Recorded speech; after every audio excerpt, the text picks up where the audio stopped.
welcome to this old new guitar. This is a little different. I hope you enjoy it. It's called The Tale of Two Violins. So please join me. I got a call from my pastor, and he was at a yard sale and he bought an old violin and wanted me to look at it. And I'm not a violin guy, like I've said, but I do work on mandolins and build mandolins. And so he asked me to look at it, and so I took it home and gave him my assessment. And I really enjoyed comparing it to my mom's violin. And that's what we're going to do right now, is we're going to compare the two. And I find it fascinating, interesting, and I hope you do too. So join me. So first, I'm going to show you my mom's violin. It's a student violin made in Germany, and that's all the label says. It looks like it's craftsmanship is well done. It looks like it's was made a student model. It appears apparently, from what I've learned, is that in the 20s and 30s in Germany and France, and there were large companies that were making violins to sell, to export all over the world, and they made them fairly reasonable. Now I don't know if my mom got it used, or actually my grandmother got it used for my mother.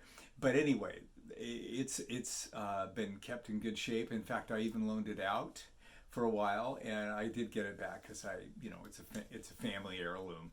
But it's a nice little fiddle. So anyway, let me show you that first. So this is my mom's violin, and it is, as you can tell, in really good shape. You can see it's clean, it's even shiny in the back, sides. It's taken taken very good care of, and it was being played as of like 6 or 7, maybe 8 years ago. And anyway, it's a nice little violin. Now, this violin. This is a violin he got for $3 with a case and all the old parts. And it has a nice big crack right here. You can probably see that crack. It runs this way. And I got mirrors in it and checked, and it was not repaired as a luthier would do. There's no cleats underneath, but it looks like they did put glue in there and at least stabilize it, because it has been stabilized. But if I do a setup on it, which is not going to be much because I'm not a violin guy, but if we get it needs a bridge and strings, and then we can at least see how it sounds. But that is where the story just begins. So when you put these two together, there's a couple of things. Well, actually, there's 3 things that are. It's exciting. I am enjoying it. Hope you will enjoy it too. So here are the two together, and you can see one is really clean and one is really dirty.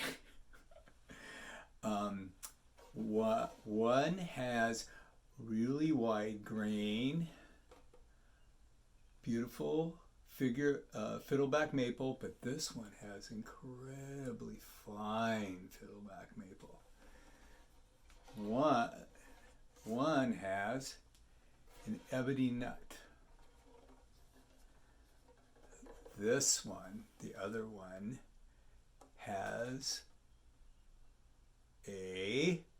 wait for it, a ivory nut. And I have never seen a violin with an ivory nut. Doesn't mean that that's super unusual, but you don't put an ivory nut on just a basic violin. So obviously, it was well thought of. Now, a couple of points about this violin is this right here. Look at the rosin buildup. There, the crazing, and I'll show pictures. The crazing and the buildup of the rosin on this instrument is there's so much. I've never seen an instrument like that. It doesn't mean there isn't, but it means that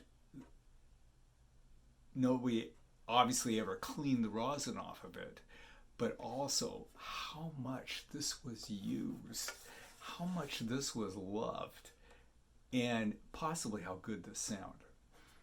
I mean, all conjecture. We don't know that yet until it plays. Now, there's no label in this thing. I looked everywhere. There's not a label at all. That's the way it is with these instruments. The old romantic guitar, no label. So all you can do is make up stories in your head, or just, make some your best guesses. But there's three things about this instrument that are different than my mother's.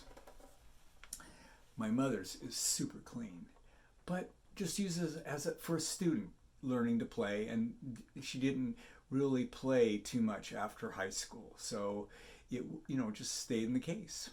And so that's the story on this, and it's a fine built instrument.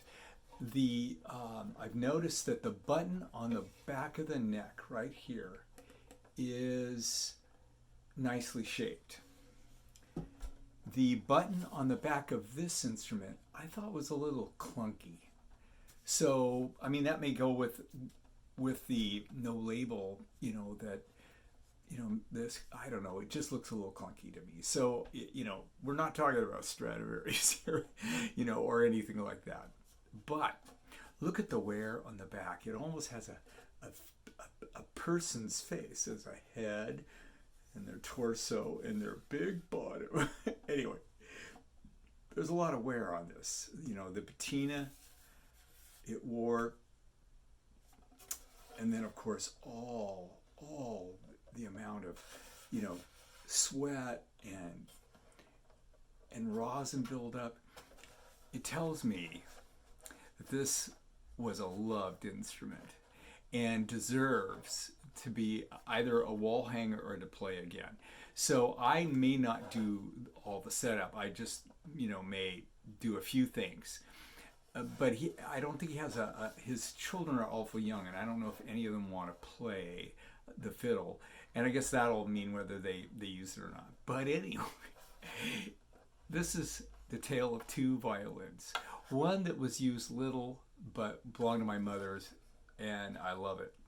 And this one, which is a stranger and was at a yard sale to be sold for $3, but somebody loved this a lot, and it was played. I envision it being played at a lot of hoedowns, or a lot of bluegrass festivals. I don't know, but it saw a lot of action, and it was played hundreds and hundreds of times more than this.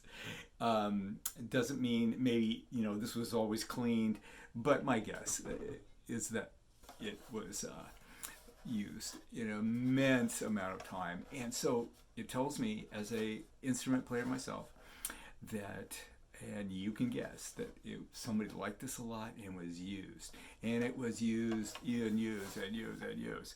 And so this was a well-loved instrument. So anyway, the Tale of Two Violins.